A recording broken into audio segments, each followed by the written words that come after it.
the first step is completed, which was the discretization of the governing equation over fixed step mesh points, and computing the probabilities of traveling to the neighboring points or remaining at the current position. The next step is to perform the random walk solution, but this time for a transient problem. Consider that we have two differences with respect to the steady state problem or with respect to the partial differential equation without this term, this first order derivative. Similar to the previous case, we have to start the random walk process from the position ij, which is given to you, and you have to compute the temperature at this point. So this is the initial position of the random walker, similar to the previous case.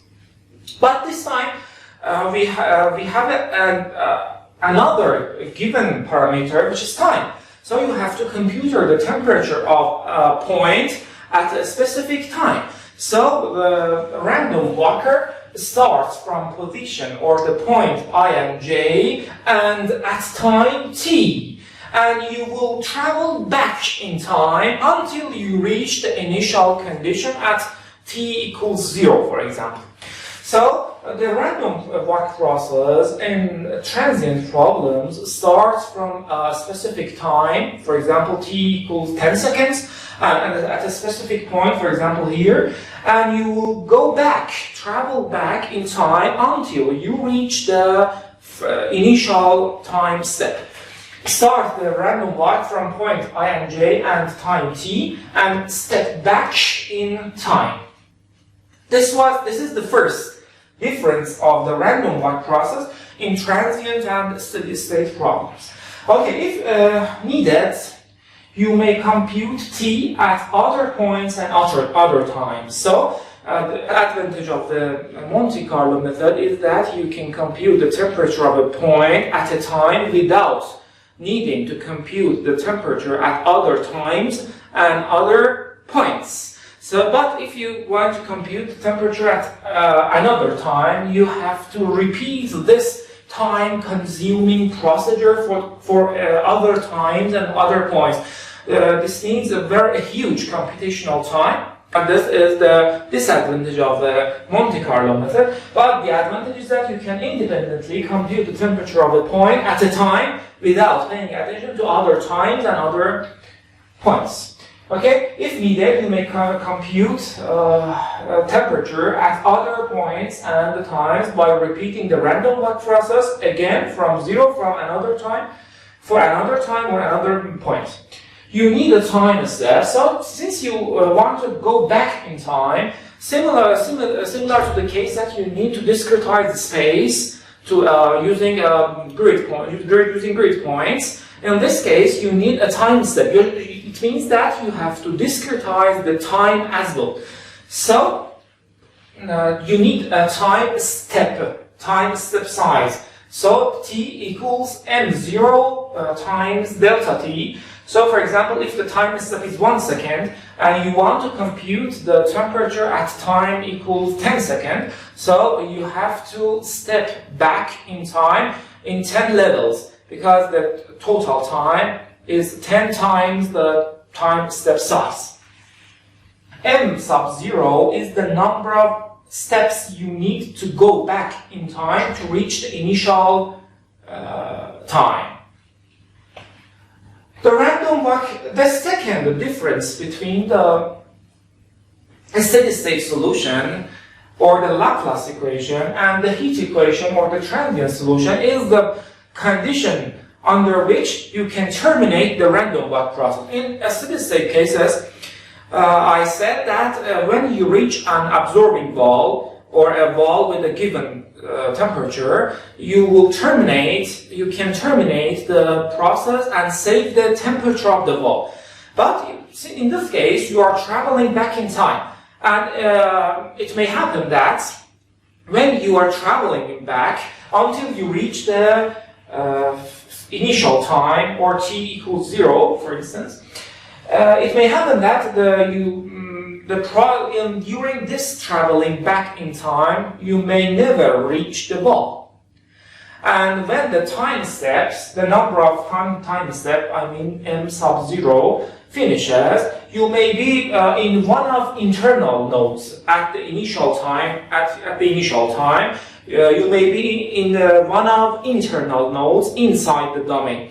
It means that when you are computing a transient problem, you need an initial temperature or initial distribution of temperature at T equals 0. So if the random walk terminates at wall, you save the temperature of the wall.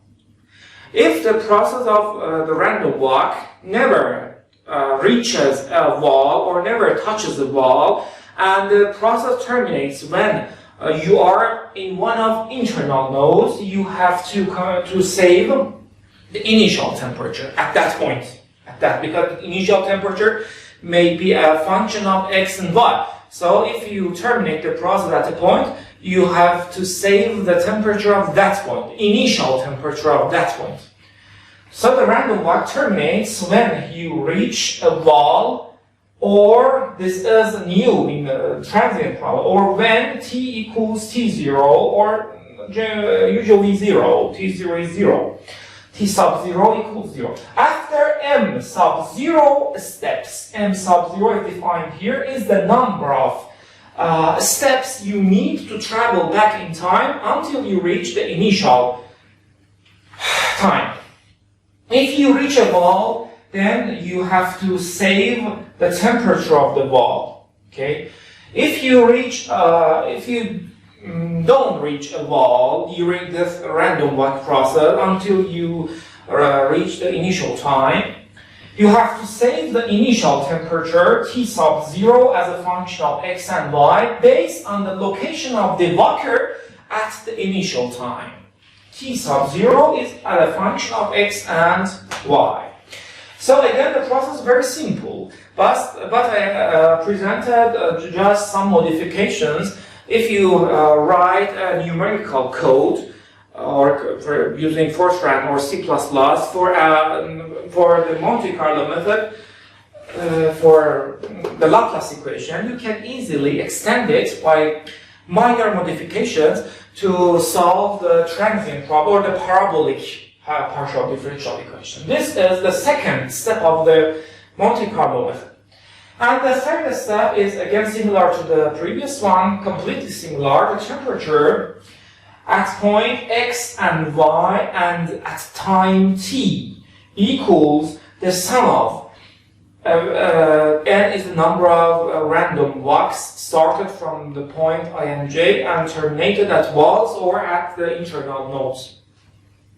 Is the sum of temperatures of walls or the initial temperature during n random walks. So you can easily add the temperatures of the walls and the temperature of the random walker at the initial time, and then divide this summation by the number of random walks, and the result is the temperature of that point at that time. I will explain the modifications of the Monte Carlo method for the source term. I mean, if we have a source term here in the equation. So the source term handling in transient Monte Carlo method is completely similar to the steady state case. So the source term is treated completely like a steady state case. There is nothing new about the source term in transient solution.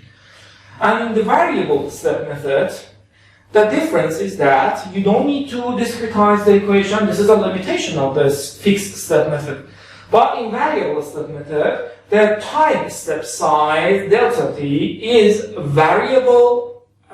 The temporal step size, or delta t, is also a variable quantity. So in variable step method, delta t, or the step size, is a variable quantity and should be computed based on delta r. Delta is the spatial step size in polar coordinate or in a spherical coordinate, and the delta t is the time step size, which is the function of the spatial step size.